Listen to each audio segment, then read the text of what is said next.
அஸ்ஸலாமு அலைக்கும். Welcome to Noornisa kitchen. எல்லாரும் எப்படி இருக்கீங்க ஃப்ரெண்ட்ஸ்? இன்றைக்கி நம்ம வீடியோவில் தேங்காவை உடைச்சி நல்லா ஃப்ரெஷ்ஷாக எப்படி ஃப்ரிட்ஜில் ஸ்டோர் பண்ணுறதாங்க பார்க்க போகிறோம். வீடியோக்குள்ளே போகிறதுக்கு முன்னாடி நம்ம சேனலை சப்ஸ்கிரைப் பண்ணி பெல் ஐக்கானை கிளிக் பண்ணிக்கோங்க. வாங்க வீடியோக்குள்ளே போகலாம். நம்ம எல்லார் வீடுங்கள்லேயும் எப்பயுமே நம்ம தேங்காய் உடைச்சோம்னா பாதி யூஸ் பண்ணிவிட்டு பாதி எல்லாருமே ஃப்ரிட்ஜில் வச்சுருப்போங்க. அந்த மாதிரி ஃப்ரிட்ஜில் நம்ம அப்படியே வைக்கும்போது இந்த மாதிரி கொப்பரைக்காய் மாதிரி ஆயிருங்க, காஞ்சு போன மாதிரி ஆயிரும். இந்த தேங்காவை நம்ம சட்னிக்கு குழம்புக்குலாம் யூஸ் பண்ணுறதுக்கு அவ்வளோக்கும் நல்லா இருக்காதுங்க. நம்ம எப்பயுமே தேங்காய் ஃப்ரெஷ்ஷாக உடச்சி யூஸ் பண்ணால் தான் நல்லாயிருக்கும். நம்ம இந்த மாதிரி உடச்சி வைக்கிற தேங்காய் எத்தனை நாள் ஆனாலும் நல்லா ஃப்ரெஷ்ஷாக எப்படி வச்சுக்கிறது தாங்க இன்றைக்கி நம்ம வீடியோவில் பார்க்க போகிறோங்க. நம்ம அதுக்காக 2 தேங்காவும் எடுத்து வச்சுருக்கோம். 2 தேங்காவும் நம்ம நல்லா இந்த மாதிரி தேங்காய் நார்லாம் பிச்சுட்டு பாதி பாதி நல்லா திருவுற மாதிரி உடச்சி வச்சுக்கலாங்க. இப்போ 2 தேங்காவும் நல்லா துருவி எடுத்துக்கலாங்க. துருவிட்டு ஒரு தட்டில் போட்டு வச்சுருக்கோம். நம்ம எப்பயுமே தேங்காய் துருவும் போது அடி வரையும் திருவாமல் அந்த மேலால் இருக்கிறது நல்லா திருவி எடுத்துக்கலாங்க. நம்ம எல்லா வீடுகள்லையும் இந்த மாதிரி சில்வர் பேப்பர் இருக்குங்க, ஃபாயில் பேப்பர்.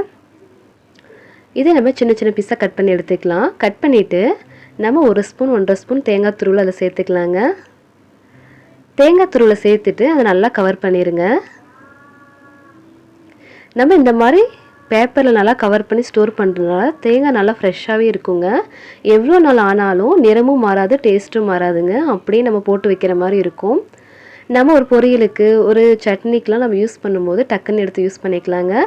நம்ம கொஞ்சமாக தேங்காய் தேவைப்படுற நேரத்தில் நம்ம ஒரு தேங்காய் உடைச்சி வேஸ்ட்டு பண்ண வேணாம்.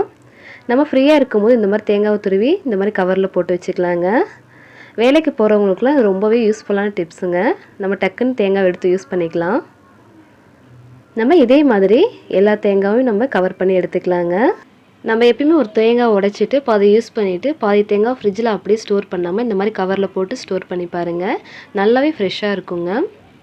ரொம்ப யூஸ்ஃபுல்லான டிப்ஸுங்க இது. நம்ம எவ்வளோ நாள் ஆனாலும் டக்கு டக்குன்னு எடுத்து யூஸ் பண்ணிக்கலாம். நல்லாவே ஃப்ரெஷ்ஷாக இருக்கும். கொஞ்சம் கூட நிறம் மாறாதுங்க. நம்ம ஃப்ரீசரில் இதை ஸ்டோர் பண்ணி எடுத்துக்கலாம். டப்பாவை மூடி போட்டு ஃப்ரீசரில் எடுத்து வச்சுக்கோங்க. இந்த டிப்ஸ் எல்லாம் உங்களுக்கு ரொம்பவே பிடிச்சிருக்கும்னு நம்புகிறேங்க. நம்ம சேனலுக்கு சப்ஸ்கிரைப் பண்ணுங்கள், ஷேர் பண்ணுங்கள், லைக் பண்ணுங்கள். கமெண்டில் எப்படி இருந்தது சொல்லுங்கள் ஃப்ரெண்ட்ஸ். தேங்க்ஸ் ஃபார் வாட்சிங்.